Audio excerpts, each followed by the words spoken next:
A poll in U.S., conducted January 12 to 14, by the Trafalgar Group, surveying 1,081 respondents who were likely general election voters, found that 58.1% said yes, and 41.9% said no. Do you believe the Biden administration should use U.S. military assets to defend Taiwan if Taiwan is invaded by China? Far lower percentages of Americans turned out to be supportive of going to war against Russia over Ukraine. Nancy Pelosi, who leads Democrats in the U.S. House of Representatives, has made clear that she wants to visit Taiwan in August, to encourage Taiwan's leaders to declare Taiwan's independence from China, which is something that the U.S. government has never publicly supported, and which, ever since the 28th of February 1972 U.S.-China agreement called the Shanghai Communique, the U.S. government publicly and formally opposed when it agreed with China to the promise and commitment that the United States acknowledges that all Chinese on either side of the Taiwan Strait maintain there is but one China and that Taiwan is a part of China. The United States government does not challenge that position. It reaffirms its interest in a peaceful settlement of the Taiwan question by the Chinese themselves. The residents in Taiwan were long favorable to publicly acknowledging that Taiwan is a part of China,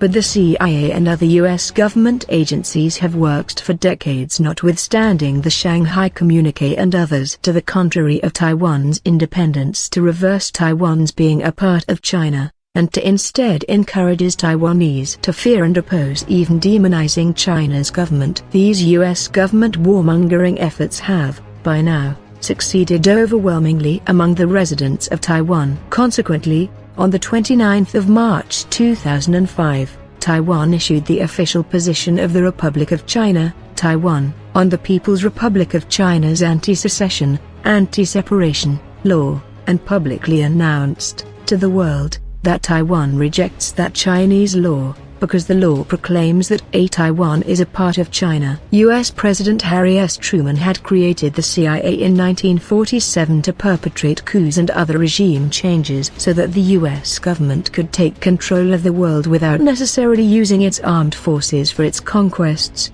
doing it more by subversion, and by hiring mercenaries, and bribing generals. Their first coup was in 1948 Thailand, then called Burma, in order to establish a steady off-the-books funding stream for their bribes and special operations, including future coups, and this first coup relied upon the fascist, or Might Makes Right, Kuomintang, GMD, or Kuomintang, KMT, forces, who had fled from Mao's victorious anti-Japanese forces in mainland China, onto China's island of Formosa, whose Japanese rulers welcomed China's fascists and formed the Republic of China as an American protectorate. The KMT also had an army that had fled to Burma, and this army crucially assisted the CIA to overthrow and replace Burma's government in 1948 so as to establish the CIA's funding stream from the international opium traffic, which, at that time, was centered in Burma. Consequently,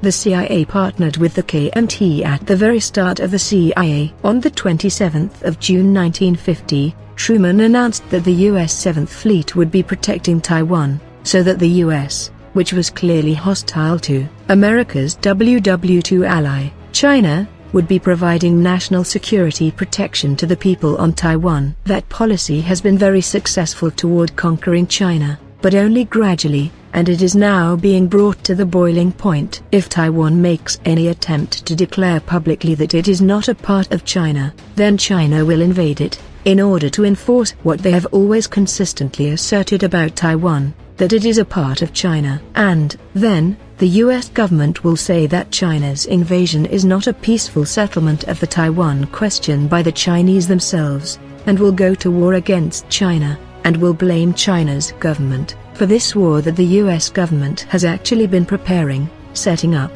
for decades. Starting only late in the 20th century did the U.S. government begin to press more firmly to break off Taiwan from China. Consequently, Taiwan's National Chengxi University instituted in 1994 annual polling on a number of policy options regarding the way forward regarding Taiwan's status. At that time, the most popular option, supported by 38.5% of residents, was maintain status quo, decide at later date. A different policy option, maintain status quo, move toward independence, was supported by only 8%. However, as of June 2022, those two percentages have become virtually tied at around 28.5% for each, which are thus now tied as being the top two policy choices. So, apparently, this could be the time to strike.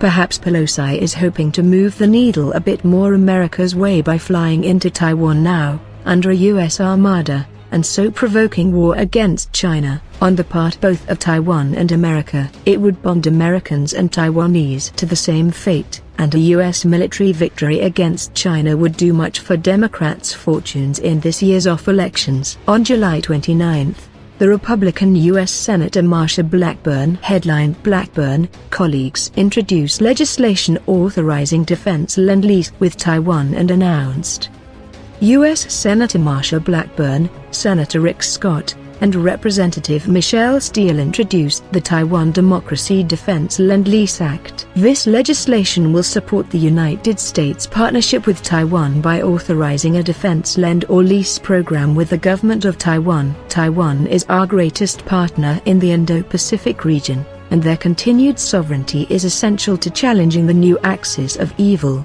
said Senator Blackburn. The introduction of this bill comes just days after the people of Taiwan had to participate in more air raid drills in the event of an attack from the Chinese Communist Party. In this virtually 100% neoconservative, fascist imperialist Congress, it could pass overwhelmingly. Neoconservatism is practically unanimous there. The U.S. government has been gradually building toward this boiling point, ever since at least the 27th of June 1950. Perhaps this will turn out to be the payoff time. After all those decades of subversion, bribery, it seems to be the right time, because the U.S. government is now more determined than ever to establish China as being yet another colony, or an ally, and nothing would reassert U.S. global hegemony more than breaking off a piece of China would. It'd be the strongest assertion yet of the U.S. government's rules-based international order, in which the U.S. government makes the international rules, instead of the UN making the international laws. That's what is really the point of all this, extending America's hegemony to encompass every nation, eliminate all competition. America's government has been preparing for such an opportunity, ever since, really, the 25th of July 1945. This could be the biggest payoff yet from it, if it happens. But taking this path could also spark World War III. The US public seemed to accept that risk, not World War III to keep Ukraine, but World War III to win Taiwan. Americans have been skillfully primed for it. Even America's progressives apparently accept the risk. They debate it. There are idiots and deceivers of all ideological types